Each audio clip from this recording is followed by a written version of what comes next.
بسم اللہ الرحمن الرحیم۔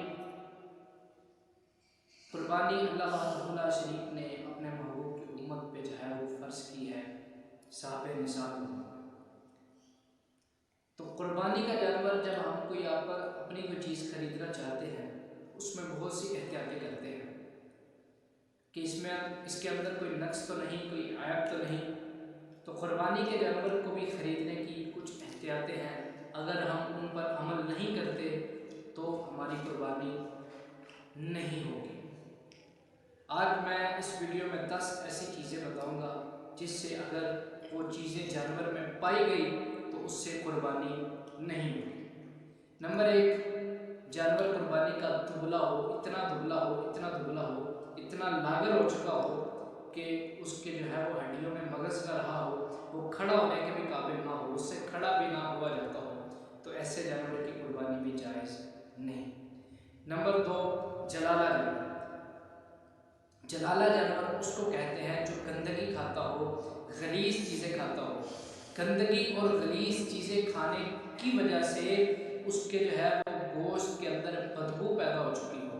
جب اس کے گوشت کے اندر بدبو پیدا ہو چکی ہو تو پھر جو ہے وہ ایسے جانور کی قربانی بھی جائز نہیں۔ عرف میں اس کو گو بکرا کہتے ہیں۔ نمبر 3، زخمی جانور۔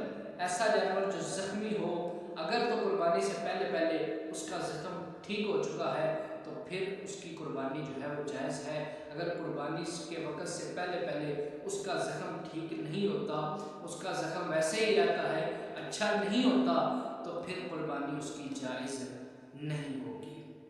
نمبر 5 پہ، ایسا جانور کہ جس کی دم یا چکی کٹی ہوئی ہو اور وہ پیدائشی ایسا ہو تو اس کی جو ہے وہ قربانی نہیں ہوگی۔ نمبر 6، ایسا جانور جو خنثی ہو، یعنی اس کے اندر نر اور مادہ دونوں علامتیں پائی جاتی ہوں، تو ایسے جانور کی قربانی بھی نہیں ہوگی۔ نمبر 7، ایسا جانور جو اندھا ہو۔ اندھا جانور جو ہے اس کی قربانی بھی نہیں ہوگی۔ اگر کسی نے اندھا جانور خرید لیا ہے تو اس کی قربانی بھی نہیں ہوگی۔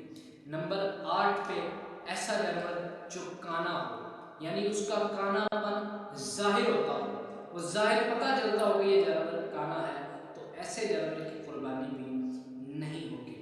نمبر 9، وہ جانور جس کا تھن کٹا ہو یا تھن خشک ہو چکا ہو۔ تھن کٹا ہو یا تھن خشک ہو چکا ہو، اس میں تھوڑی سی تفصیل ہے۔ وہ یہ ہے کہ اگر بکری ہے تو اس کا اگر ایک بھی تھن کٹ گیا، ایک بھی تھن خشک ہو چکا تو اس کی قربانی نہیں ہوگی۔ اگر وہ بھینس ہے، اونٹنی ہے یا گائے ہے، پھر کم از کم 2 تھن یا 2 سے زیادہ تھن کٹ گئے یا خشک ہو گئے تو پھر اس کی قربانی نہیں ہوگی، اس کی قربانی جائز نہیں ہوگی۔ نمبر 10، ایسا جانور جس کے جو ہے وہ ٹانگ کٹی ہوئی ہو، جس کی ٹانگ کٹی ہوئی ہو، اس کی بھی قربانی جائز نہیں ہے۔ یہ 10 ایسی چیزیں ہیں، اگر یہ کسی جانور میں پائی جائے تو پھر اس سے قربانی نہیں ہوگی۔ اللہ کریم ہمیں ان احتیاطوں کو جو ہے وہ ان احتیاطوں پر عمل کرنے کی توفیق عطا فرمائے۔ انشاءاللہ اگلی ویڈیو میں مزید جو اس طرح کی چیزیں ہوں گی جن سے قربانی نہیں ہوگی وہ انشاءاللہ میں بیان کروں گا۔ تب تک کے لیے اللہ حافظ، السلام علیکم۔